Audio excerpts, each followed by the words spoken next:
പ്രിയമുള്ള പ്രേക്ഷകരെ, നമസ്തേ. നാം ഇവിടെ ചർച്ച ചെയ്യുന്നു നിങ്ങളുടെ ഇന്ന് എന്ന ജ്യോതിഷ വിഷയം.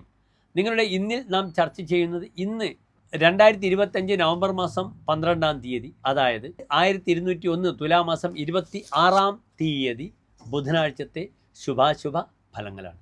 ഇന്ന് ബുധനാഴ്ച, തൃശ്ശൂർ സൂര്യോദയം കാലത്ത് 6:22, അസ്തമയം വൈകിട്ട് 6:55.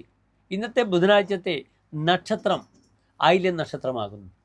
ഇന്നത്തെ ദിനത്തിനൊരു പ്രത്യേകത, ഇന്ന് ആയില്യം നക്ഷത്രം കേരളത്തിലെ ഏറ്റവും പ്രസിദ്ധമായ മണ്ണാർ ശാലയിലെ ആയില്യം നക്ഷത്ര വിശേഷ ദിനമാണ്. തുലാമാസത്തിലെ ആയില്യം നക്ഷത്രത്തിലാണ് മണ്ണാർ ശാലയിലെ ആയില്യ മഹോത്സവം നടക്കുന്നത്. മണ്ണാർ ശാല അമ്മ വളരെയധികം പ്രസിദ്ധി പെറ്റ ഒരു അമ്മയാണ്. സന്താനം ഇല്ലാത്തവരൊക്കെ ഉരുളി കമിഴ്ത്തി സന്താനങ്ങൾ നേടിയ വലിയ വലിയ കഥകൾ പ്രചരിക്കുന്ന അമ്പലമാണ് മണ്ണാർ ശാല നാഗക്ഷേത്രം, അവിടുത്തെ അമ്മയും. ആലപ്പുഴ ജില്ലയിലാണ്. ഈ സർപ്പക്ഷേത്രവുമായി വളരെ ബന്ധപ്പെട്ട് കിടക്കുന്ന ക്ഷേത്രമാണ് ഹരിപ്പാട് സുബ്രഹ്മണ്യ സ്വാമി ക്ഷേത്രം. തൊട്ടടുത്താണ് ഹരിപ്പാട് സുബ്രഹ്മണ്യ സ്വാമി ക്ഷേത്രവും മണ്ണാർ ശാലയും. നമ്മൾ ട്വിൻ സിറ്റി എന്ന് പറഞ്ഞതുപോലെ ട്വിൻ ടെമ്പിൾസ് ആകുന്നു ഇത് രണ്ടും. ഇന്നത്തെ ദിനം ബുധനാഴ്ച. തിഥി എൻ്റെ പ്രിയപ്പെട്ട പ്രേക്ഷകർ മനസ്സിലാക്കണം. ഇന്ന് കറുത്തപക്ഷത്തിലെ അഷ്ടമി തിഥിയാണ്.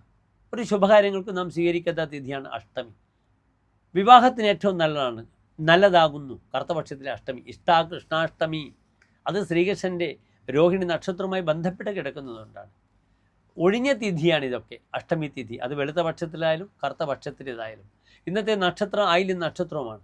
അതിനാൽ ഒരു കാര്യങ്ങൾക്കും ഇന്നത്തെ ദിനം അനുകൂലമല്ല. പ്രത്യേകിച്ച് ബുധനാഴ്ച സ്ത്രീകളും നാൽക്കാലികളും ഗർഭിണികളും സഞ്ചരിക്കാത്ത ദിനങ്ങളാണ്. അതിനാൽ എൻ്റെ പ്രിയപ്പെട്ട പ്രേക്ഷകർ നാഗക്ഷേത്ര ദർശനമൊക്കെ നടത്തി ഇന്നത്തെ ദിവസത്തെ പ്രാർത്ഥനയിലൂടെ പ്രാർത്ഥന നിർഭരമാക്കിക്കൊണ്ട് ദോഷങ്ങളൊക്കെ അകറ്റുക.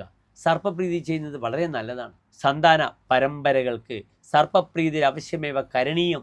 ആരോഗ്യ പുത്രാപ്തിയെ, നല്ല ആരോഗ്യത്തിനും സന്താന ശ്രേയസ്സിനും സർപ്പപ്രീതി ചെയ്യുക. എല്ലാ പ്രിയപ്പെട്ട പ്രേക്ഷകർക്കും ശോഭനമായ നല്ലൊരു ഇന്ന് പ്രാർത്ഥിക്കുന്നു. നന്ദി, നമസ്കാരം.